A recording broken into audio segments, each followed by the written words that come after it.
All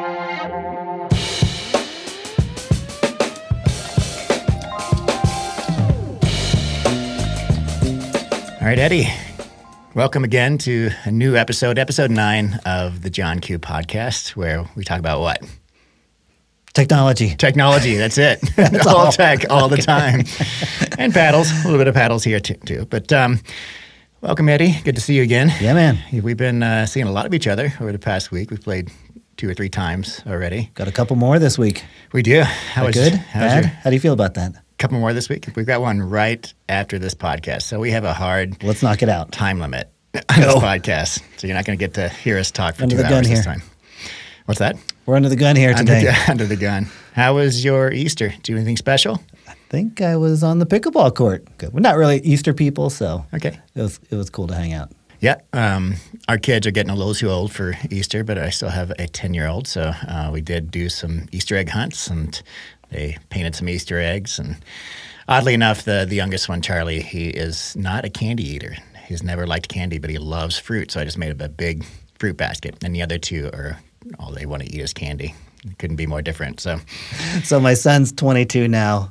I think the last time we did an Easter egg hunt was, I don't know, more than 15 years ago. And my recollection of that last Easter egg hunt was him just plowing through a bunch of smaller kids to get to the eggs. It's like the Heisman Trophy. Right. Hey, that's the advantage of being bigger, so right? We haven't been let back since.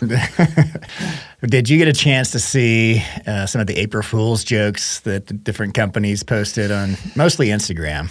Yeah, it's hit or miss. It's kind of become a bit of a cliche at this point. Right. But there's some clever ones out there. How about you? Yeah, well, one of them involved me. So Carbon reached out, and they had the main paddle reviewers, and they reached out to us before each individually and said, "Hey, this is secret. Can we do this?" So they released they had a product release, a fake product release on April Fool's, which is pretty hilarious when you look at all of them. So it was the Carbon Cup, like an athletic cup. Okay. Yeah, and it was like the Thomas Wilson edition. It was signed by Thomas Wilson, and it had each of us. It was me and Chris and Will and Braden and STS Pickleball. No way. I think that was it. And they had like the funniest pictures of us. They took the one from one of our podcast thumbnails a couple weeks ago where I was just like, had this funny look, and Chris and Will and STS had the shocked look on his face, and then there's like a cup floating, like I'm pointing at the cup, and my quote was a durometer reading of 86.2 at the 91st percentile, and all of these statistics, and it was actually really hilarious, the whole thing. Tungsten weighting. No surprise. They took the picture of Braden, and they took one where he was actually holding a graffiti, and they removed the paddle and put the cup on the graffiti. Well, that gives a whole new meaning to the swing weight, right? Right. Yeah, so good times. That's a good one. Selkirk had a good one too. They released a sock. The Jack sock. The Jack sock yeah, sock? The Jack sock sock. And Zane had a funny video, too, where he said he was quitting Pro XR and going to Bird, using the Bird Ergo paddle. It's up there somewhere. Yeah, it's way up there. I don't know if he collaborated with Bird on that. If so, then good on Bird for being able to laugh at themselves. But, yeah, he had a whole game where he and his partner were playing with the Bird. Have you ever played with the Bird? Yeah, you and I played with it, remember? It's funky. It's yeah. I mean, if you have a backhand block and that's your shield, yeah, nobody's getting anything by you with that paddle. But you're not going to put much on it with that paddle either. I didn't mind it. I thought the construction of it could have been, next gen or current gen, I should say. Yeah, the shape was. I think you could get used to it. You could. Imparting power, there's just no leverage on it. It's so short, and you don't have the handle to get the leverage.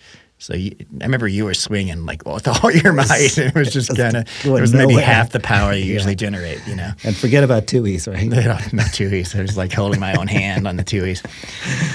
But yeah. Oh, good stuff. Well, paddle news. So Joola did announce a release date in April for their new Alpha Series paddles, April 16th. So you can go on their Instagram feed, and it says on there Gen 3 coming, and the Joola insignia. So they're going to be their Gen 3 paddle. Any pre-orders? No pre-orders yet. No pre-orders. So again, April 16th. Can we talk about it yet? Will be the launch date. We cannot talk about it yet.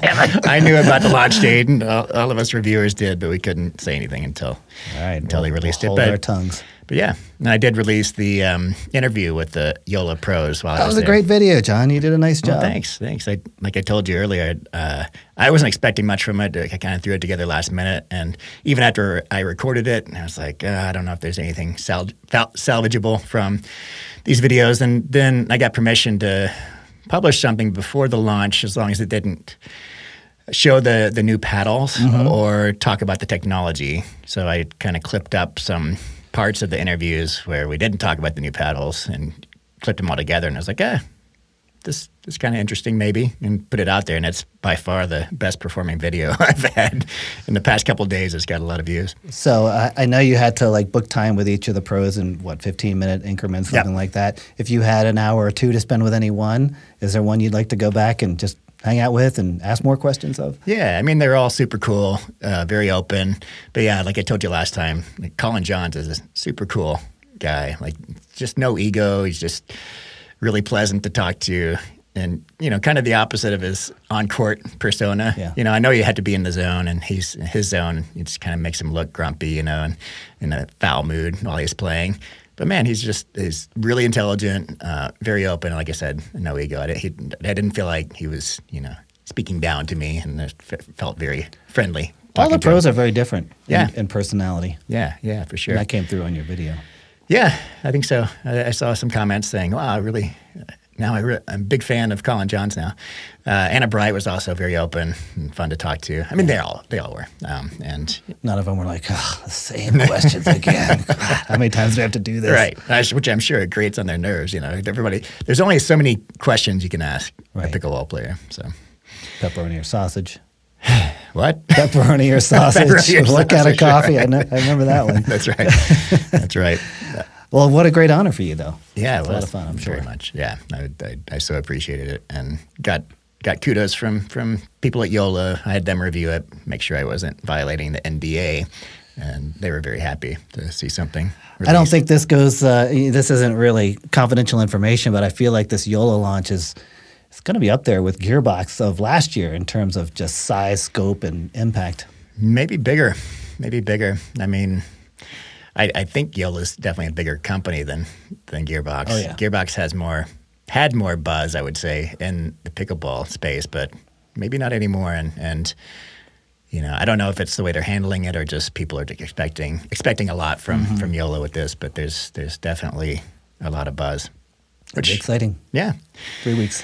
What else in pickleball paddle news?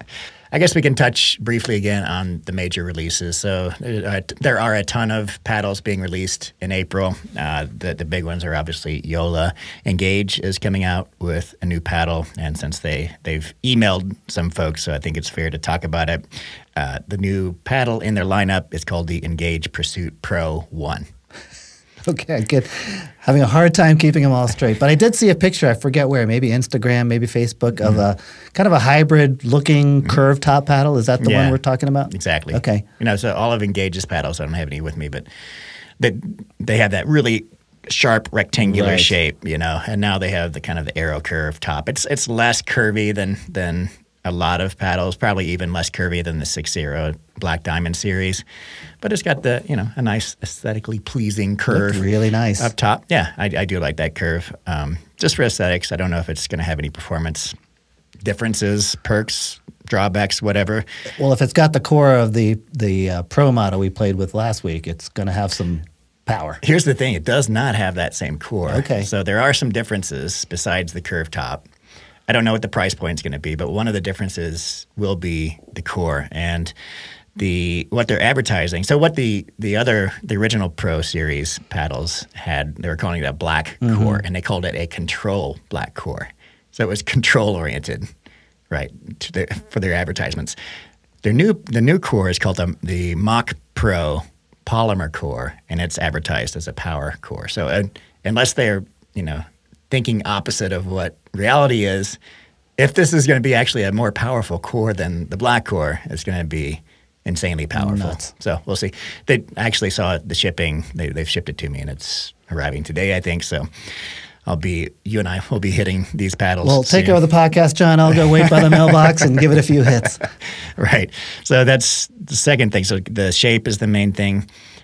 The core is different in these, and there's also the handles are standardized. One of the big issues that a lot of people didn't like about all the Engage paddles up to now is that if you are playing with the 16 millimeter core, your handle was thicker than the 14 millimeter core because they carry the core right down through the handle. It was a Gen 1 kind of layup, right? So all of these new paddles, regardless of the thickness of the core, will have a 4.25-inch circumference handle, which I don't know if this is going to be their first thermoformed paddle, but that kind of suggests that it might be, because that's one of the aspects of thermoforming, is that all of the handles are standardized because you have that perimeter seam going all the way through. And if I had a gripe about Engage, it was the grip. That's true. Grip gripe. That's grip gripe. So it's that would be great to see that changed up. Yeah. And the last thing I saw in that kind of cut sheet they sent out was what they're calling a variable release technology, which basically means it has more flex, presumably in the throat for added power. Let's hope the flex doesn't get as big as the Sword and Shield paddles that we played with that feel like super flexy, right? Springy. But very springy. But we'll see. Another third large paddle release possibly coming in May is, of course, the Carbon Concept. I don't know if it's actually coming in April. It might be pushed back to May. I have not seen it yet in my hands. I did play with Will's, but I haven't received any from Carbon yet. Well, let's hope we can get it into our tournament mix here that we'll talk about next. I hope so. And then others, so there's the Rhombus FX. I got the production models. I haven't hit with those yet. Thrive Azul obviously is coming. Pickle, P-I-K-K-L, is rumored to be released. Actually, not rumored. They told me that they hope to release their replaceable surface paddle in April. It might also get pushed back to May. So again, it's one of these, the concept where you replace the grid on your paddle with kind of like a screen protector idea, like on your iPad, for example. So you take the grid off, once it wears down, slap on a new grid, and it's refreshed. So I love the concept. Would this be only for their own paddles, or would this surface be able to be put on any paddle? That I'm not clear on. I think one of the issues, and which might be slowing them down, is that it is kind of, you could possibly use it on other paddles with similar shapes, right? Because it's just like a sticky thing. Versus the other person, the other company that has been working on this reload, and that's Nick Bacanich's company. He's one of these guys that I've known for quite a while. He was commenting on one of my raw carbon fiber videos, which led me to kind of start dissecting paddles and comparing notes with him. He's been working on this concept for a while. He's been open about he wants to release. He's got the USAP approval for it. So right now it's kind of a race between Pickle and Reload to see who can get this out first. But my point is that I'm pretty sure Nick's you cannot use on other paddles. It's unless he exclusively makes it for other paddles. So there might be that kind of angle where he's, a 6-0 paddle collaborating with Reload with a replaceable face. I think he wanted to go that route as well, but I'm not sure. So all up in the air. Who knows what's going on? For the spin that degrades so quickly on so many paddles, it really would be a welcome technology. And I'm thinking, if done correctly, it wouldn't necessarily have to be a custom fit to the paddle, edge to edge. You could cover 80, 90% of the paddle. I mean, you're not really hitting the ball at the very edges of the paddle, hopefully. Exactly. I mean, you look at the Pro Cannons Black Ace, and the actual raw carbon fiber surface is 3-4 inches inside the paddle. It has that boundary where you're not really hitting it. Right. So an oval shape or a round one even, covering the sweet spot plus the sweet spot. 25% more would be fine for me. Yeah, totally. So there's that. Anything else you wanted to cover there? No, looking forward to a really busy April and May. Yeah. I think it's going to be a fun time. We're going to be hitting a lot of paddles. All right, well, let's move on to the meat of the show. So this is the second week of our paddle bracket challenge. Yeah. And we're still in March Madness here. Still in March Madness. And we hit 5 new paddles this week. So you want to recap kind of what we've done so far? Yeah. Well, why don't you do that if you're going to go back to last week? Yeah. So we're having a couple of qualifying rounds of paddle evaluation where we're taking a handful of paddles each week and giving a score to each on power, pop, spin, control, and sweet spot. And then we added in a little kicker at the end, an X factor score, which could be really anything. It could be just a feeling of consistency, technological innovation, whatever we feel like we want to provide. Aesthetics. Yep. But just that little bump bonus score to put a paddle maybe in a different class. Sure. More than the sum of its parts, let's say. Yeah. So 25 points plus 5 extra points possible for the X factor score. And what we'll do each week is provide our independent scoring of each of these paddles. And at the end of 4 weeks, we'll have a group of 20 plus paddles that we've rated. And we'll take the top 8 and do an Elite 8 single elimination bracket to see which one comes out on top in a head-to-head situation. So this is the seeding phase that we're in right now. Exactly. And our point system, which is entirely subjective and doesn't relate to my paddle database by any means. Just having fun here. Just having fun. But our point system will come up with several paddles that score high. And the highest of those, whether it's, I thought we maybe might do 16 and go to quarterfinals. Oh. So we'll see. Okay. Or down to 8. So a lot of them will be eliminated in the seeding phase. Yeah. And then, and I like your idea too, where when we do get down to the competition phase, the tournament phase, we do each play with a paddle on opposing sides and tabulate the number of points we each get with that paddle, and that kind of... And then switch, so we each have a turn at the paddle. Exactly. Yep. So we're taking player strength out of the equation, hopefully. Yeah. So that at that time we can switch to a little bit more objective source of scoring. Okay, I like it. Very fun. So last week we looked at the Chorus Shapeshifter, the Engage Pro that we talked about a little bit, the Hirache, the what's the name of that company again, John? The 11624. 11624, thank you. I got it. Sword and Shield, and then the Gamma Airbender. So we had 5 last week, and I believe we have 5 this week. So the Gamma Airbender we did not review. Oh, that's this week's. That's this week's, yeah. You're right. But the winner last week ended up being the Chorus Shapeshifter for me, and you were tied between the Chorus Shapeshifter and the Hirache, right? That's right. Actually, no, I had the Shapeshifter at 22 and the Hirache at 21. So all intents and purposes. Close, but let's get into the paddles that we hit this week. So, like you said, where do you want to start? We had 5 paddles: the ProDrive Encounter, 6.0 Black Diamond Infinity, Gamma Airbender, Selkirk Luxx. So there's 4 edgeless paddles in this group. The 5th one, to round it all out, is the Vatic Prism Flash. So we've got two very much control-oriented paddles in there, that being the Vatic Prism Flash and the Selkirk Luxx. And then we've got some others that are also rather control-oriented, I would say. This week the theme is control and edgeless. Where do you want to start, Eddie? Which paddle? Let's go with the Gamma Airbender first. Okay. What are your thoughts? So again, our ratings are 1 to 5 in each category: spin, power, pop, sweet spot, control, and then X factor. So we played with this paddle maybe 3 or 4 weeks ago, and I had a very positive impression of it then. It's packed with like just tons of interesting technology, grip weighting, the what's that little vibration control? I forget what they call it, but yeah, it's in the throat of the paddle. There's like a gel insert or rubber insert. Yeah. So a great solid offering, I would say. Just starting off with power, I'm going to put the power at a 4.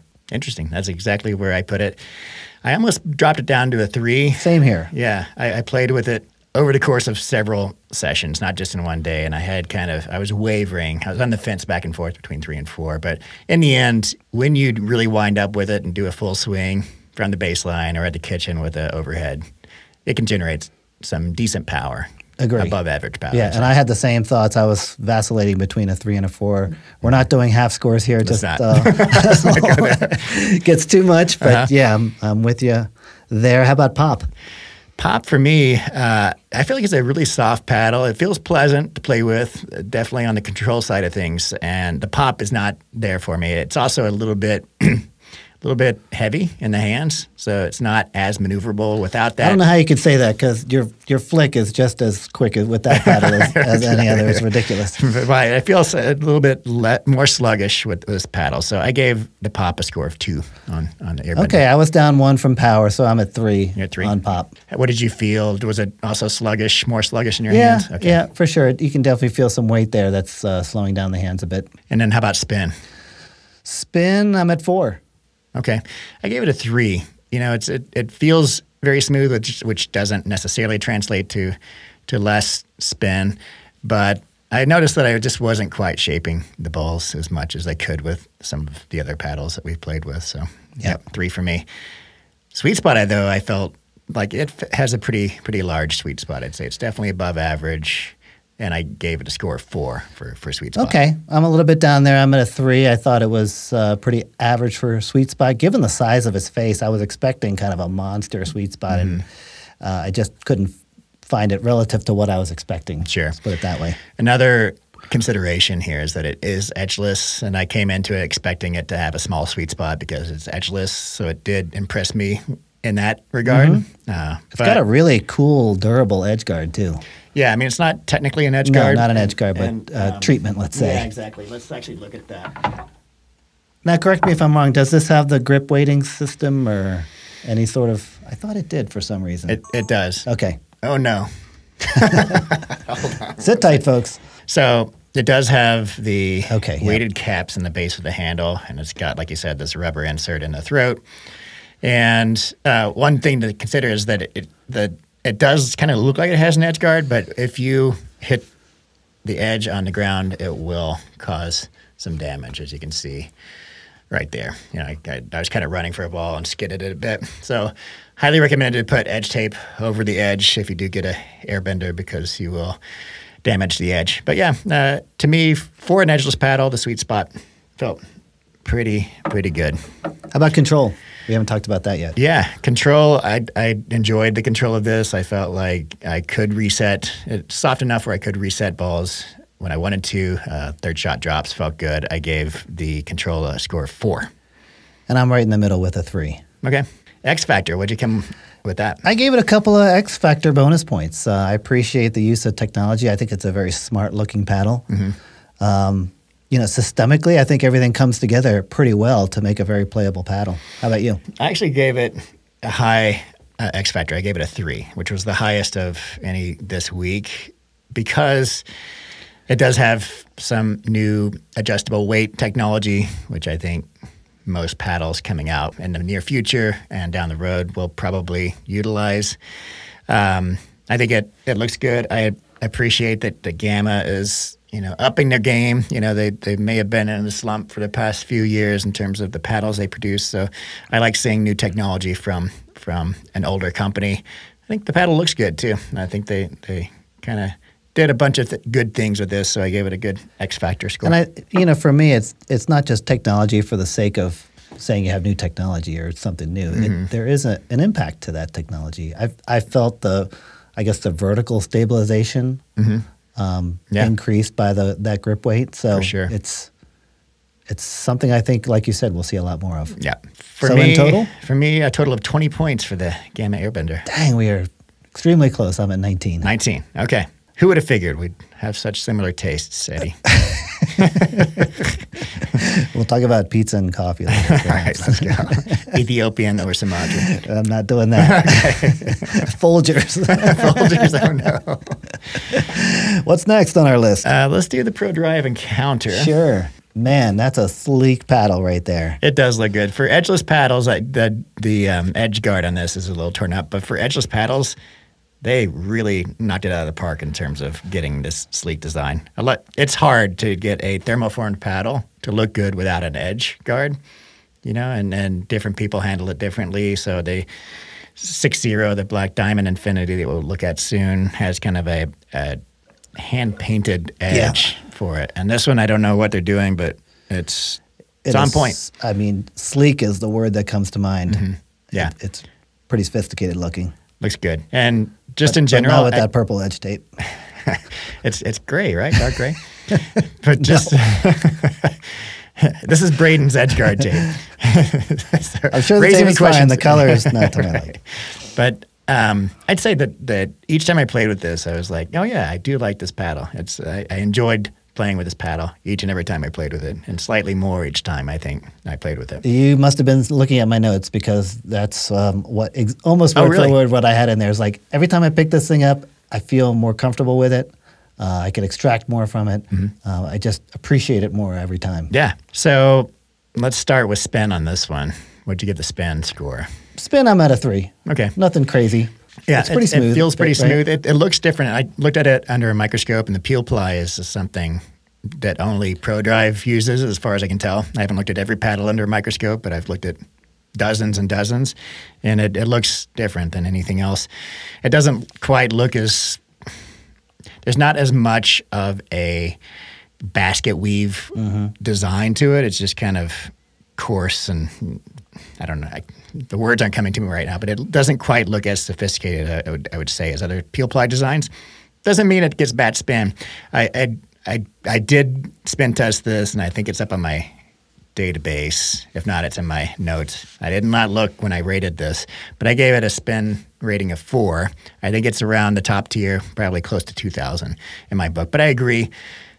There are other paddles that we played with even this week that get better spin. I want to ask a question because it's related to spin. When you touch a paddle and when you look at it and can see that it has some roughness to it, do you feel like psychologically that helps you spin the ball better?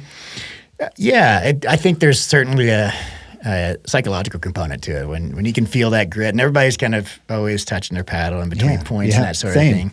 And I think that gives you kind of comfort. You know, it's just one of those things where you want to feel it, but it's not necessarily correlated. It's correlated. It's not necessarily a direct relationship with spin. So and we've certainly seen high spin numbers from fairly smooth feeling paddles. For sure.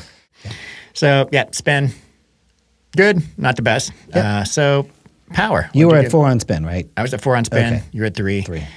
Power, I gave it. So again, power is when you wind up with a full swing and how much velocity comes off the ball versus pop, which is a shortened swing. Power, I gave it a 5. This thing comes off hot. I gave it a 4 for both power and pop. Okay. Which I think is fantastic. I mean, it's controllable power, which is really nice. So for me, the pop was a little lower, so I gave the pop a 3. In the end, our scores average out to be the same between power and pop. But yeah, it's an elongated paddle, and even though it's edgeless, it still has some heft to it. There's a little bit of weight, so I feel like it's harder to get that kind of level of pop just from the swing of the paddle alone. But there's something with the core and the facing materials and the design that it certainly comes off hot on both ends of the spectrum, the pop and the power. Agree. I just noticed it more on power than on pop. The thing I was surprised at is the control aspect of the paddle. I mean, I was thinking power the whole time, but I was dropping like crazy with this paddle and thinking as well. It's definitely the softest of any paddle that incorporates aramid in the core. So it's this tri-layer design with polypropylene on the outside and aramid on the inside. And every other paddle I played with, especially if it's entirely aramid, hits like a brick. You know, it's so hard and stiff. But this one, it definitely feels softer than most of the other thermoform paddles out there. Yeah. There was a question in the comment, or maybe it was just a comment made in the comments about, hey, what's a controllable power-oriented paddle? That's a good. This is good option. This is a really good one. Yeah, for sure. It's up there. What'd you give it for sweet spot? Sweet spot, at a 3. Same. I mean, nothing exceptional with the sweet spot. As most people notice, most paddle reviewers, anybody who plays with a edgeless paddle, you're going to suffer a bit with the sweet spot. Without the added weight around the perimeter that the edge guard provides, it just diminishes the sweet spot a little bit. But I'd say overall, I mean, even though I gave it a 3, which is kind of middle of the road for a sweet spot, overall compared to other edgeless paddles, I'd say this is above average for the sweet spot. Oh, if this were the edgeless category, I would give it a 4 or even a 5 for sweet spot. Right. Control. What do you think about control? ProDrive control, I'm at a 4. Me too. I was really impressed with control. And like you said, it combines aspects of power and control. But, I trusted the paddle when I was trying to drop it on my thirds and trying to reset during speed ups and even just dinking back and forth. I didn't have any issues with the paddle. Yeah, I've never looked at the ProDrive website, but if I were them, controllable power would be the words I would put up there. Yeah, right. Like 90% of the other paddle. Maybe so. Perfect blend of control and power.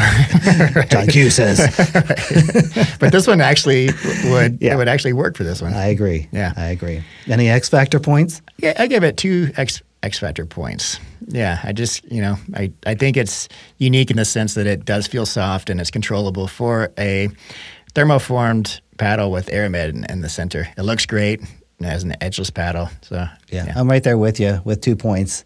It's a sleek paddle. It's very sophisticated looking. It's loaded with tech, and I think that translates to a bit of control and plushness that you might be surprised by. 21 points total for me. 20 here.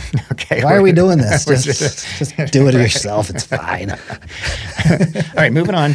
Black Diamond Infinity. This is our next edgeless paddle option. I did a full review of this paddle, so if you want to go check that out to get more details on this. But I'd say of the 2 Infinity models, this one I definitely preferred. So this is the raw fiberglass instead of raw carbon fiber. The raw carbon fiber is the Infinity Double Black Diamond.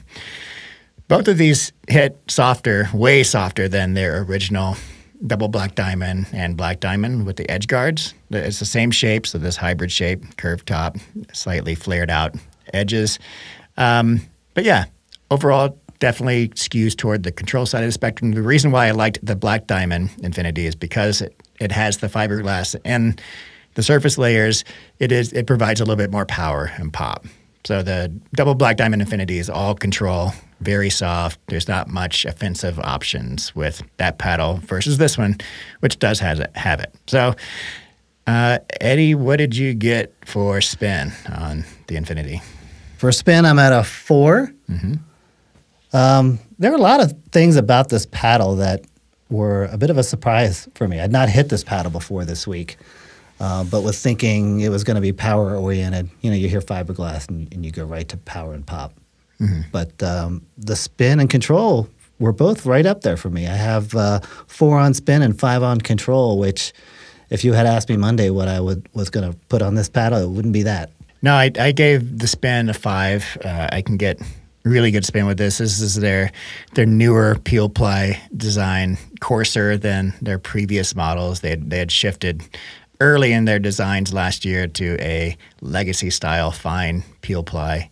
And something about the mechanics, the way I hit it, I can't get as good of spin with that design as the coarser peel ply. So I was glad to see 6.0 shift to this. I think my average came in at 2,200, if I remember correctly from my review, which is, a top of the top tier. And yeah, I didn't feel any different about it as I was playing with it for the past few days. We've been playing games with it. I was able to shape the ball really well. And you also gave your control a 5. I gave control a 4. And that was related mostly to the sweet spot, I would say. The sweet spot is not as large on this as I'm used to playing with this shape and 6.0's lineup, because with the Double Black Diamond and Black Diamond original ones with the edge guards, the sweet spot's there all day. It's such an oversized sweet spot. And that's kind of what I expect when I pick up a 6.0 paddle, and you can definitely feel the difference. And the sweet spot is a little narrower. Now, one thing to note is that we are playing these with tungsten tape, so they're leaded up a bit. This was to be 3 inches of Braden's from Pickleball Effects tungsten tape, which is 1 gram per inch, so 3 grams on each side. And this is closer to the 3 and 9 o'clock, somewhere between 3 and 9 o'clock and 4 and 8 o'clock, right?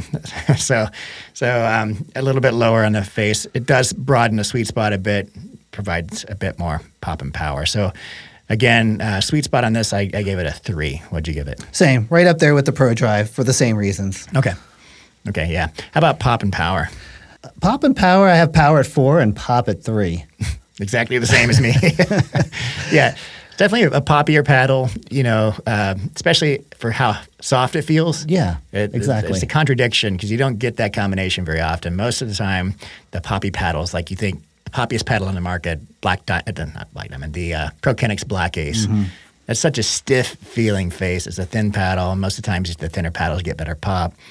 Not the case with this. It's a thicker paddle. It's a softer feel, control-oriented paddle, but again, it has this pop.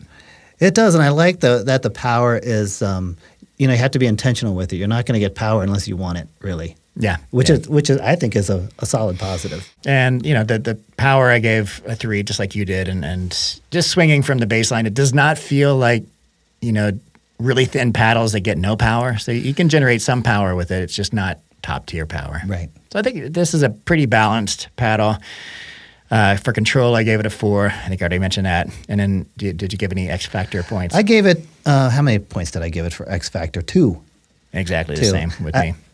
I played with a lot of confidence with this paddle. I felt like the directional control, launch angle, which may be somewhat underrepresented in our evaluations, but very predictable. Mm-hmm. Don't have to really think about it. You just kind of go for it. I agree. And I also think that the edgeless design on this looks really great. Like I said, that's hand-painted edge and definitely put edge tape over it.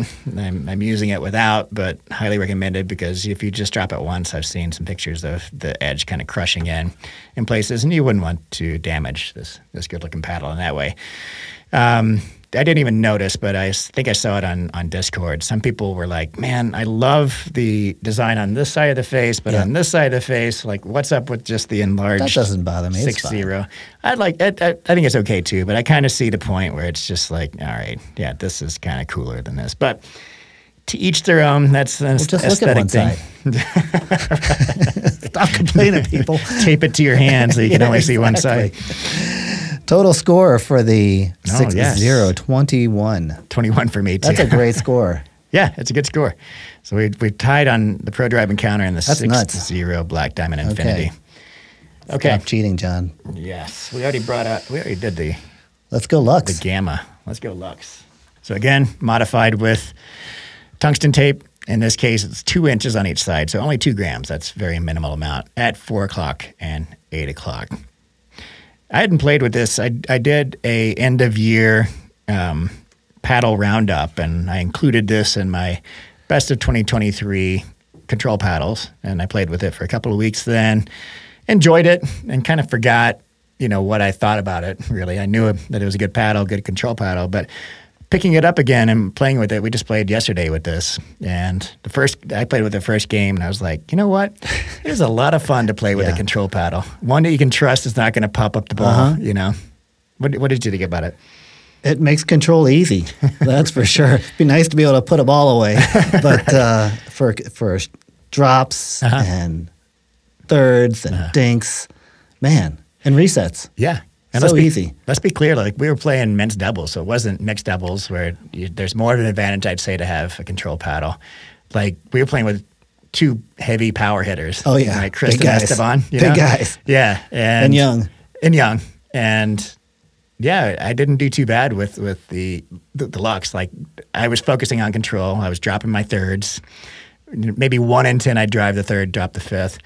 And just getting it to slow down and dinking it, and I had so much fun doing it, and it worked. It was that maybe it's not my strategy. They're expecting something else. It was a lot of fun pushing people out of position and then controlling the ball back to where they were. Yeah, is so much fun. I mean, that's the strategy of pickleball that makes it a lot like chess, and it just makes the game so fun. One thing, something about the balance of the Luxx, maybe it's because it's so thick and elongated. This is the Invicta shape, so that's one caveat here. We're not talking about all Luxxes, just this shape. It feels head heavy to me, even though it's a light paddle. It's just something about the balance. It feels like the balance point should be lower. I think that would help. I didn't notice that, but it's an interesting observation. I think it also might be related to the fact that it's an entirely hollow handle. I watched, was it Ed Jew that dissected one? He cut it down the middle, and he was like, "Oh, it's a hollow handle." And I saw somebody else take the end cap off their handle. They like to play with it. I don't know why, and it's totally hollow. Anyway, it is somewhat strange the vibration you get from a reset or frankly any shot sometimes. It feels different. Yeah, the vibration is there too, right? Yep.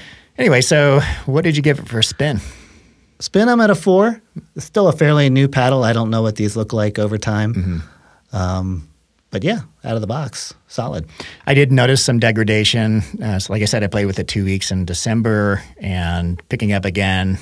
I just didn't have the same levels of spin So as using it that did. short amount of time. Yeah, and so I gave it a 3 for spin. It's still good spin. I think originally it gets over 2,000. I feel like it's around the 1,800 mark now, which is, I'm not saying this is not, objective. I'm just saying that's how it feels. And over the course of just playing with it, for 2 weeks, couple of weeks, that seems like a pretty steep drop off. So spin, I have a 3. Power, I was able to generate decent power, with considering it's a control paddle from the baseline with full swings. On those 1 in 10 third shot drives that I was hitting, I was like, okay, yeah, it's not bad. Definitely not, going to overwhelm somebody, but it's enough to be a drive. I gave it a 3 for power. What did you give it? I gave it a 1. A 1, okay, Yeah. Nice. I mean, finally we're different on something. The blessing is that you don't have to worry about the ball going out because you really have to wind screw up up badly Sure. for the ball to go out. Sure, I on the bet. drive. I bet whatever they call the square shape, I bet that one is going to be a The 1 Epic. for me. I think it's the Epic. Epic, yeah. Yeah. That one would be a 1 power for me. I think I was just able to generate some leverage given the longer handle and just the overall longer size of the paddle. But definitely it's not related to Yeah, so I'm the 1 on materials. power, 2 on pop. I didn't feel like it was there for that either. 2 on pop for me too. Yeah, not much to say about that. Sweet spot, I always kind of complain about Selkirk's sweet spot, and this one's no exception. I just feel like they're not doing themselves any favors with the hole in this one. The sweet spot feels high to me. It's not very wide. Considering it's just a pillow of a paddle, I would love to have a larger sweet spot. It just seems kind of high and narrow to me, so I gave the sweet spot score a 3. It's not horrible, but I would love to see a bigger one. I gave it a 4. Uh-huh. I think the weighting that you put on there really helps. For sure. If anything, more weight and maybe even a little bit more weight up higher would help to broaden that sweet spot out even more. Yeah, but the issue again is the head heaviness or the higher balance point. I feel like you'd have to counterbalance that with some weight in the handle somewhere. So that would be an interesting experiment. Wrap some lead around the handle of that under the grip and see if that fixes the vibration and kind of the... Yeah, let's do it. Yeah, we should do that. Okay, and then control is a 5 all day for me for the Luxx. 5+. Right. Yeah. It is so refreshing to just be able to have so much confidence in your soft game, right? Yeah, for sure. And then X Factor, did you give it any points for X Factor? I gave it 1 point for X Factor only because the control is so really outstanding and over the top that I can't think of another paddle that's quite up there with the Luxx in terms of that aspect. So just for whatever's in there that gives it that aspect, it's worth a bonus point. I think I'm more generous with my X Factor points than you. I gave it a 2. You get an X Factor point. You get an X Factor point. But I do like the design of this. I think they really knocked it out of the park with the graphics on these Luxx models. And that's all I'm basing it on. I think there's nothing really special about the tech in this. I feel like it's a couple years old, although it's a good combination of those aspects of tech. But the design just looks really good. You see these on the court, and you're like, all right, that's a good looking paddle. That gold and black is pretty smart looking. Yeah, for sure. Yep. So 17 total. Overall points, 17, 18 for me. So regardless of how we get there, we seem to get to the same spot. 1 or 2 points away. All right. Actually, just 1 so far. And we got 1 left in this week's evaluation. Lastly, the tried and true Vatic Prism Flash. So again, this is not the regular Flash. This is the Prism Flash, which is their $100 option. So this is the only budget paddle we've reviewed today, or we've hit today. And it is very much a control paddle. So good to have. And this is the only one we hit and are talking about today that has an edge guard. It's not edgeless. But again, going back to my end of year roundup for best paddles of 2023, this landed in 2 categories, both budget paddles. This was my number 1 budget paddle, and I think it was my number 3 or 2 control paddle. So it ticks a lot of boxes. It's a really good price point. It's not the fanciest looking paddle, you know. It's kind of a generic looking paddle, but hey, for $100 and how good this thing plays, then yeah. We talked about it a little bit last week. You know, in the what would you recommend for $100? I think that one all day long for sure. Yeah. So spin, I gave it a. Where are we? I mean, I gave it a 5. I know that, but I don't see it in my roundup here. I might have to pull up my spreadsheet. I must have left it out. Yeah. So I had 5 for spin. 5 on spin. Yeah, it's raw carbon fiber, peel ply. One of the first things I noticed hitting with this when I pulled it out of the box was spin all day, and the ball dust on this it collects is pretty outrageous. Feeling it now, you know, it doesn't feel as rough as some of the newest peel plies out there. Some of the newest raw carbon fibers, like that crazy Mayhem from Diamond, you know, the thing you could file your nails with it. Even I can't speak about that. Never mind. Okay. I'm under an NDA. Can't speak about that. So anyway, it still gets good spin. I noticed playing with it for a few games over the past few days. And one of the things about this, and Will talks about this a lot, Pickleball Will, I get great spin both from the baseline with this and just little flicks at the kitchen. One of the things that makes this such a good control paddle, besides it being soft and reliable, predictable, is the ability to just kind of flick it at the kitchen, do a little top spin dink, and boy, does that thing dip inside the kitchen of the opponent's court. So long-winded answer to, hey, what's the spin? Mine's a 5. What's yours, Eddie? Mine's a 4. Enough said. No, I'm right there with you with the spin numbers. I'm not quite there at like top of the heap, but really an outstanding paddle for spin and control. For sure. Power I'm at a 4 for control as well. 4 for, I gave it a 5 for control. I feel like it's right up there with the Luxx and some of the best control paddles out there for me. See, if you were to compare it to the Luxx, I would say take it back just a hair on spin and control, but give it that hair back in power and pop. For the Luxx or the Prism Flash? That compared to the Luxx. Okay. Yeah, to me, the Prism Flash, what it doesn't have in terms of the pillow-like softness that the Luxx has, it makes up for in spin, and spin helps with control so much in terms of shaping the ball. To me, that they equal out to be nearly the same in terms of control. So yeah, 5 for control. Power is a 2 for me. Power, I'm at 3. 3? Okay. Yep. I think the sweet spot is right where I want it to be for it to execute on that power. So I'm at 3 for sweet spot and 3 for power. I got 2 for power, 2 for pop. Okay. And 3 for pop. Okay, 3 for pop. Sweet spot is huge on this. To me, it's a 5. Good. It's a 5 for me. So there aren't many other paddles out there that I feel like have as large as a sweet spot, and especially this is supposed to be like a Gen 1.5, so not entirely thermoform, but it does have the edge foam. But I need to verify this with Chris. I'm pretty sure I saw in one of his videos that he actually cut one open and it is fully thermoformed as far as he could tell. But regardless, it feels like the sweet spot on the Black Diamond, the double Black Diamond, original one with the edge guard to me. So very, very plush and large sweet spot. Control, I gave it a 5. Did you give it any X factor points? I gave it 2 X factor points, a lot of which we've already discussed.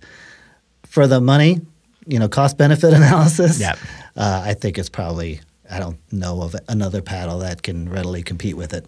For sure. This is the one time I gave it a smaller X factor. I gave it a 1, and the reason is that one X factor point for me, again, is the same as you, price. For the money, you can't get a better paddle if you're looking for either an all-around paddle or a control-oriented paddle.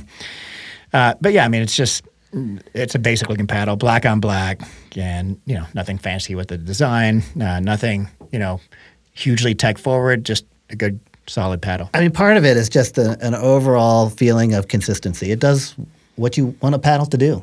Nothing crazy on any spectrum, but it's just solid all the way around. I got 20 overall points for the Vatic Prism Flash. Oh, we're completely off on this. I've got 20. Go figure. All right. So ranking, mine goes from, I have a tie for first place this week for the ProDrive Encounter and the 6.0 Black Diamond Infinity. What is your first place? I've got 3 on the top end, the Infinity, the ProDrive, and the Vatic, you know, within 1 point, 21, 20. And I've got the Luxx and the Airbender little bit down, a couple of points at Airbender at 19 and the Luxx at 17. So a pretty tight grouping overall, but solid scores again. 17 to 21 for you, right? 17 to 21, that's right. Okay. So yeah, my top two, ProDrive Encounter, 6-0 Black Diamond Infinity. I have a tie for second also for the Gamma Airbender and the Vatic Prism Flash. And then last place to me went to the Selkirk Luxx. But that's not to say that it's super low down on the scoreboard. No. It's a range of 21 to 18. So any of these could be in our Elite 8 or Sweet 16 or however we want to do this. So that's 9 paddles total in our qualifying rounds. We are zooming through, and with the pace that paddles will be coming out here in April, we may have 50 paddles that we're looking at, and might be a 64 paddle bracket by the time we're all done, John. Another fun topic is we decided this week to look at our calories burned. We both have Apple Watches. Yes. And we both track our calories, not religiously, but both of us usually are. The hardest part is remembering to turn it on. Or off for me. Yeah. Yeah. I'm pretty sure that the Apple Watch pauses it when it feels you not, and later if you turn it off, it doesn't count those non-active calories. So I hope that's the case for my sake, because I'm always turning it off 30 minutes after my workout. So I did a little bit of analysis on active calories.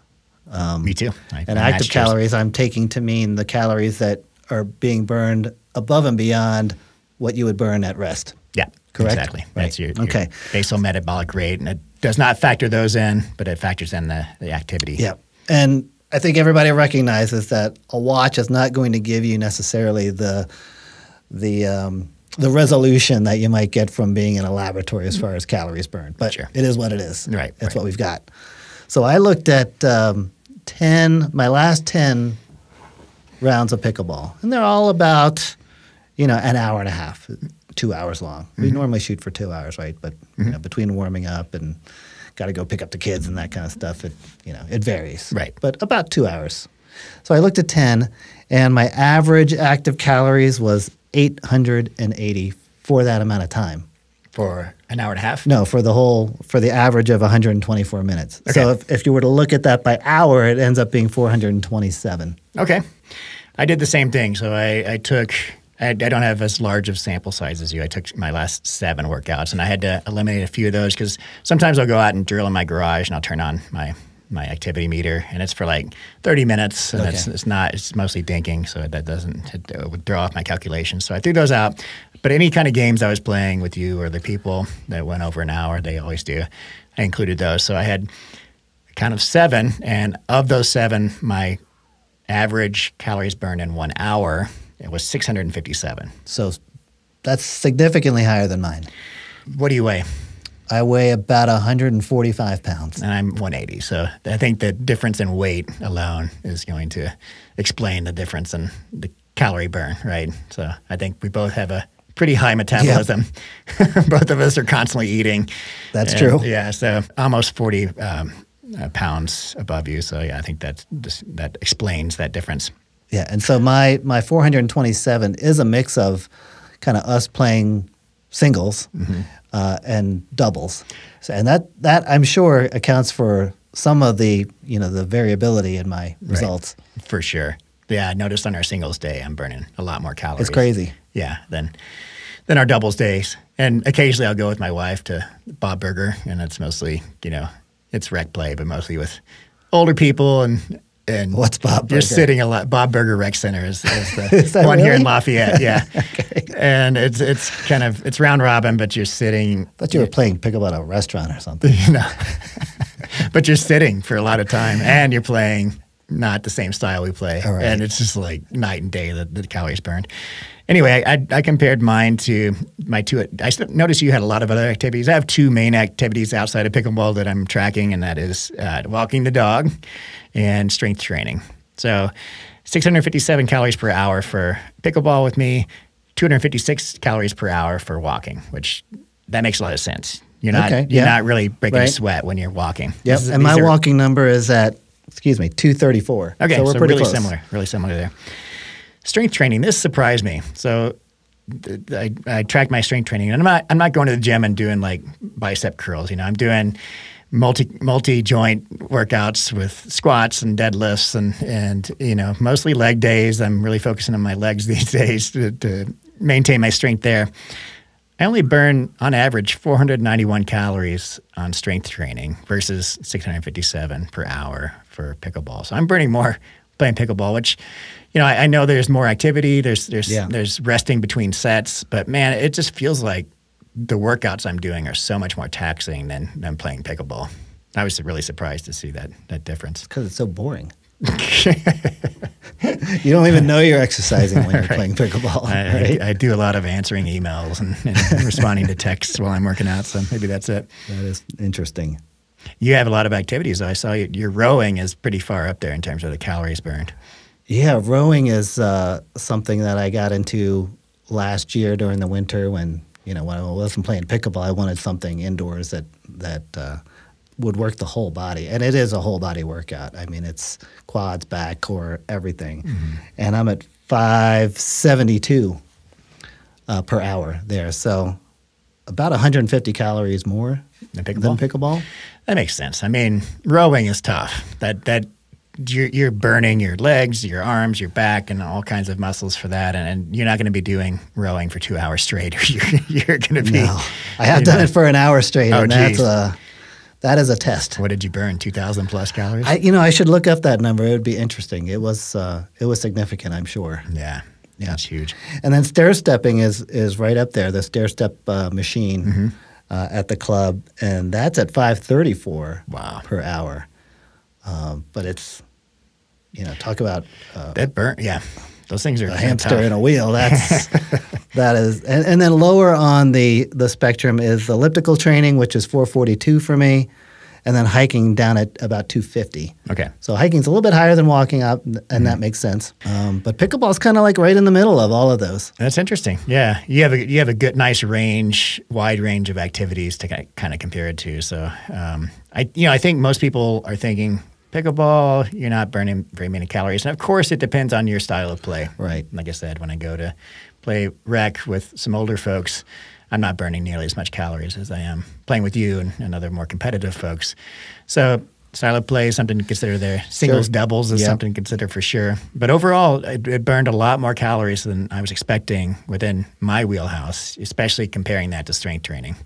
So let's come back and maybe report on the difference between doubles and singles at least, to see where that comes out. Yeah. Be curious to see those numbers. Okay. So we have a winner this week. Awesome. Are you ready to move on to Q&A? Yeah, let's do it. Okay. So last week we had a generous sponsorship for the podcast last week from a company called Get to 11, which is a retail store, online retail store. They also have a brick and mortar shop in California. But they offered not only some gift codes for $20 off for things above $50 when you factor in shipping. Shipping's free over $50. So once you get above the $50 range, then you can use that $20 gift code. And they gave away a $100 gift code. And our deal was anybody who puts questions in the comments section of last week's podcast that we consider for reading this week would have a chance to win that $100 gift code. And the person who we decided and chose this week, first of all, thanks so much for all of the pretty amazing comments. So many great comments. Yeah. We should just put those in a library for a later discussion. I had a really hard time winnowing it down and choosing a winner. I actually have a couple of people here I want to also bring up their questions. I can't give them the $100 gift certificate, but was the winner based on your perception of the quality of the question, or just more or less random? No, I think I saw a few themes, and I think the themes were more important than kind of the one-offs, although one of the one-offs is really good, and we're going to cover that in this episode. I think we should follow up on that one for the next episode, Sounds good. After we have time to think about it. But yeah, so the winner is Ford Alexander 8134, who came up with this question. How do you think the pending exit velocity test could affect current and upcoming paddles approaching Gearbox Pro level power? Could we see some retroactive bans of paddles once these standards are established? So I think that's a really good question. It's something that's been on my mind too. And in fact, if you watch the interviews I had with the Joola pros, I asked them specifically that. Well, in the sense of, hey, is there a paddle on the market today that you feel like power should be capped at? And they gave some interesting answers. But what the Ford Alexander mentioned in his comment was insightful, because there is a exit velocity test in the works at PPA and maybe eventually adopted by USAP. And what does that mean? Well, they're going to measure coefficient of restitution, which is basically taking a stationary paddle, launching a ball at it with a ball cannon, and looking at the ratio between the speed of the ball before it hits the paddle versus the speed of the ball after it hits the paddle. So it's between power and pop. That's all pop all day, right? So our metrics that we're using as paddle reviewers, what we're considering power for these new paddles, or the limitations on power, is going to be all about pop, which makes sense because most people recognize power as being what you get at the kitchen when you're really close to somebody and you try to speed up at them and they counter, and that really high velocity ball coming off on a counter is what you recognize as being kind of powerful, even though we call it pop. Anyway, I'm getting into the weeds here. But this new coefficient of restitution test, if they can actually make it work, obviously it's hard to standardize, hard to do. To do it on all incoming paddles would be really difficult. So I think they're struggling with a way to kind of find an easy, simplified way to do it quickly, right? But I think the consensus with most pros is that we've reached that power limit already, there, right? Right? Like everybody knows the Gearbox Pro series that was released end of last year. That's about as fast as we want in a paddle. And I agree with it. I used to be kind of the opinion that, hey, let's let the technology develop and faster paddles, that's going to be better for the game. But, I mean, go back and watch the interview and especially Collin John's answer, I think was very insightful. And he's talked about some of that before. There's some new things in there too. But basically it's counterintuitive. So especially for men's doubles and pickleball, at the pro level, the more powerful the paddle, the longer the dink rallies are going to get, because, like you said, the players are mortally afraid of speeding up any ball, because any kind of counterpunch, if they get their paddle on it, is going to come back at an impossible speed to ever return. So the point's over. So you're going to see people playing more conservatively at the kitchen. And the counterpoint to that is you're also going to get some points with shake and bakes, because you can serve hard, drive that third hard, and then hope for a pop-up. So you're going to either see people losing points in 5 points, or you're going to see 100 hits of the ball within a dink rally. Yep. So neither one of which is necessarily appealing for maybe what we want to, as viewers of pro pickleball, to see. Or non-pickleball players to view as they're perusing ESPN2 or whatever it may be. They're seeing pickleball for the first time and they see a 80 rally winner. Exactly. It's news fast. Which is funny, because when I started playing pickleball a couple of years ago, I went and looked on YouTube and started watching some pro matches. And I was so dumb at that point about what pickleball was about. And I only played a couple of games. I actually thought that they were purposefully just patty kicking it back and forth to each other at the kitchen. I was like, just practice. Why don't they just hit the ball hard? I must be an amazing pickleball player. I can hit the ball hard, right? So I had no idea what I was watching. I think new people who don't play it are going to think the same thing. So there's that hurdle to overcome no matter what, no matter how we're playing pickleball, because the dink game is always going to be a part of it. But regardless, it's not going to be as fun for the new watchers or seasoned players to watch it, or the pro players to play it, right? If once the power level goes up, and I think the consensus is that the Gearbox Pro paddle is the cap of that power. Would you agree? It certainly feels like it. Yeah. I mean, just in terms of my own play and what I see, I used to be able to do a lot more on the court 6 months, 8 months ago, that it's getting harder and harder to get out of the way of balls, to react to balls. Yeah. I think we're exceeding the limits of human reaction time, I guess, on a lot of these things. And, and when you start doing that, then it becomes impossible to make a play on the ball. I think it's natural human tendency to want paddles to innovate. Obviously, I'm not saying paddles shouldn't. That's my thing. I love innovation in paddles, and it's always going to happen. But in terms of the power, like, people are going to want to have a more powerful paddle, but only if they're the only ones to have that power, right? Yeah. and It's I okay for remember me. I remember hitting with that Pro Power when it originally came out. I was just like, this is such an awesome paddle. And then playing with other people that had it against me, I was just like, man, this kind of sucks.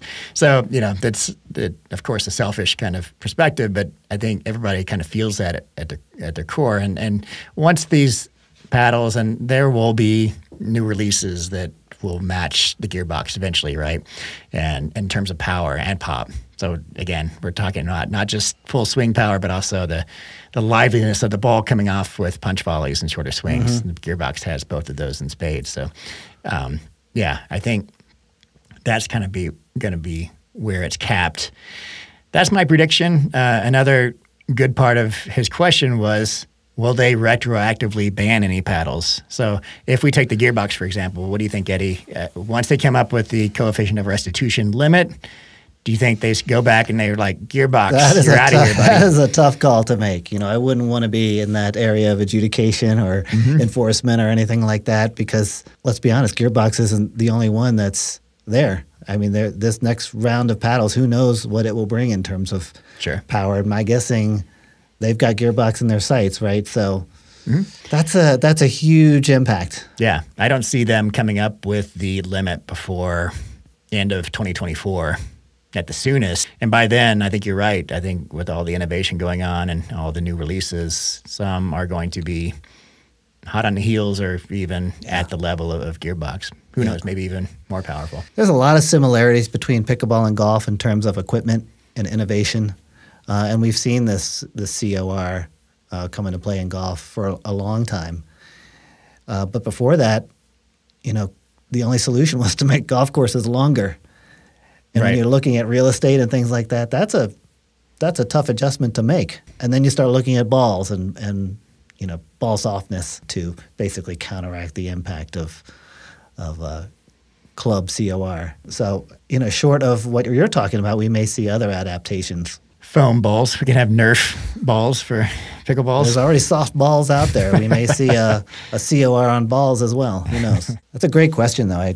It's fascinating to see just how quickly innovation has happened and it seems like regs are always catching up with the technology. I mean, paddle companies are incentivized financially to innovate for sure, and not so much for the regulations.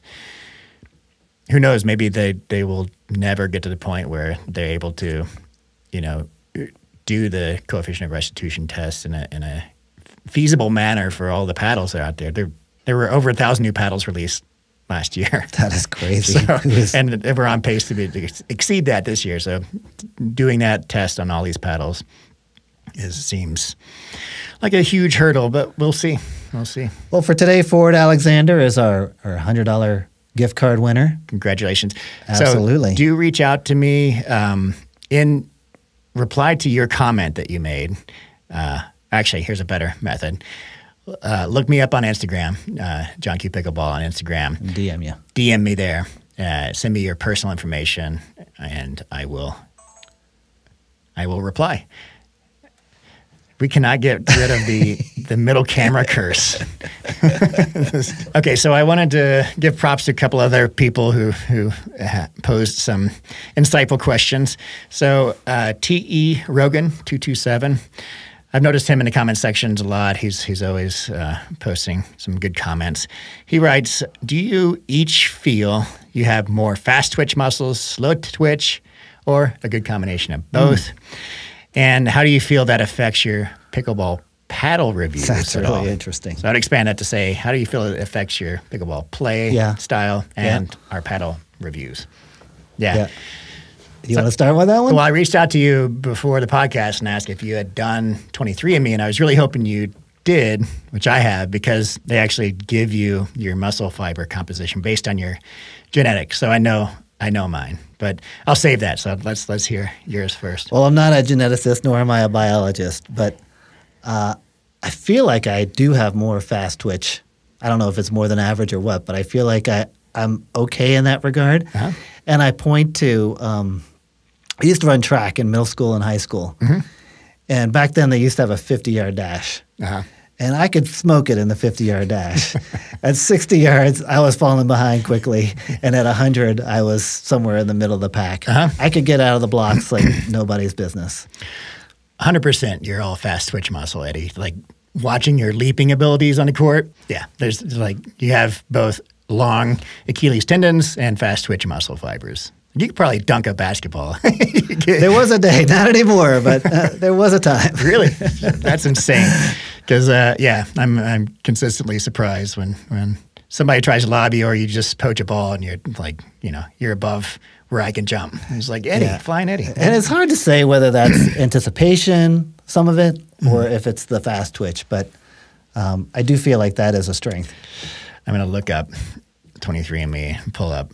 I'd like to open this up for the viewers and the listeners. If you have 23andMe and you've seen this, I'd like to know what your muscle composition is, because I think they're trying to flatter me with some of what they're saying here. I imagine it's very common.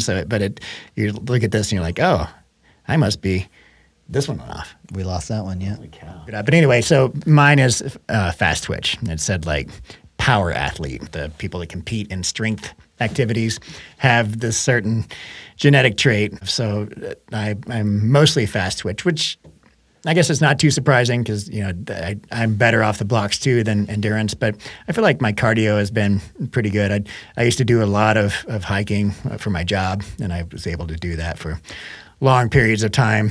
So maybe I just built that conditioning. But yeah, my makeup is fast twitch too. I definitely see you as being the more power-oriented of the two of us. I mean, your serves are ridiculous. I don't want to be in front of you when you get a high ball.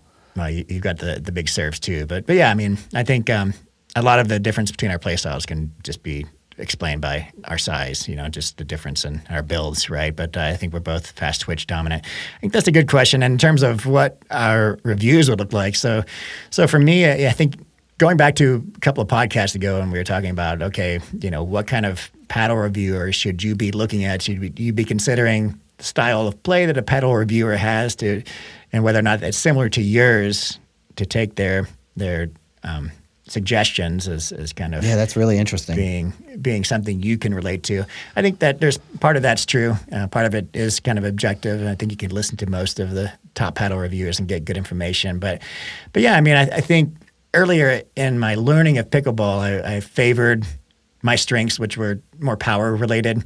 And now I'm trying to become a better balanced player and develop a better soft game, So I'm dialing back my power and focusing a little more on soft, probably to my detriment. I think I should play to my strengths more often. So anyway, that's a long-winded way to say I try to be more balanced, and I try to keep my reviews open for anybody to listen to, whether or not you're a beginner or a pro or a control player or power player or short or tall or old or young.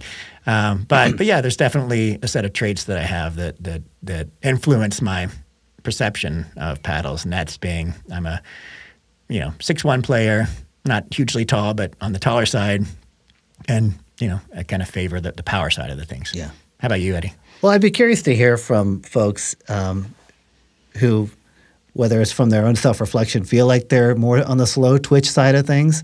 It's not a disparaging remark, but if you feel like you're that kind of person, or if you've taken a genetic test like this and you've shown that you don't have a fast twitch gene marker, what your game looks like, how you've adapted to that.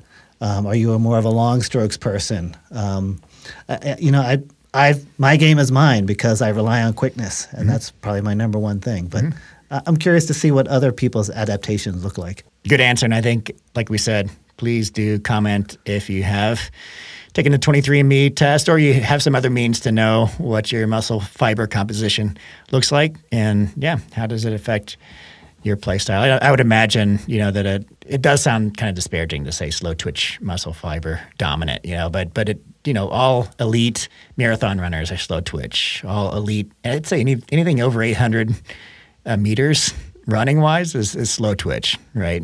Yeah. You look at the body composition. Endurance focused. Yeah. You look at the body composition of runners, and like the 100 meter, 200 meter people are jacked. 400 meter, you're already getting pretty slim. 800 meter, very slim. Marathon runners, They're practically anorexic looking. Practically anorexic. Yeah. So you can look at body composition and tell. Such an interesting question. Yeah, very interesting. Yeah. One more? Thank you, T.E. Rogan. Much appreciated. And then I want to kick the can down the road for next week, but I want to introduce this question because I love it, and I want to give us some time to think, unless you have some off-the-cuff remarks. But Dr. Mike Wu Ming asks, if you could choose another name for pickleball, what would that be?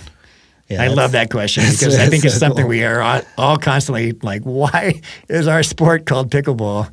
Yeah. And how does it look to anybody outside of pickleball to come in? I mean, most people know what pickleball is now, but I'm sure people, when they hear it, think, oh, God, this again. Yeah. Yeah. What do you think, Eddie? Well, I don't have any answers to that question directly. I've thought about it over the years, and what would be kind of a fun name for this sport of ours. Mm-hmm. My alternate question is, if we had a better name for this sport, what would our numbers look like today? Would we be so huge that it's practically taking over the entire world if it was something that people were drawn to just in the name? Right, for sure. Well, I think that's a sign, Eddie. We have one remaining camera recording right now. So, and make it good. We have to get on the road because we have a game to go to. But you want to talk about an incentive for next week's? No, maybe not. I guess not. Jeez. Wow.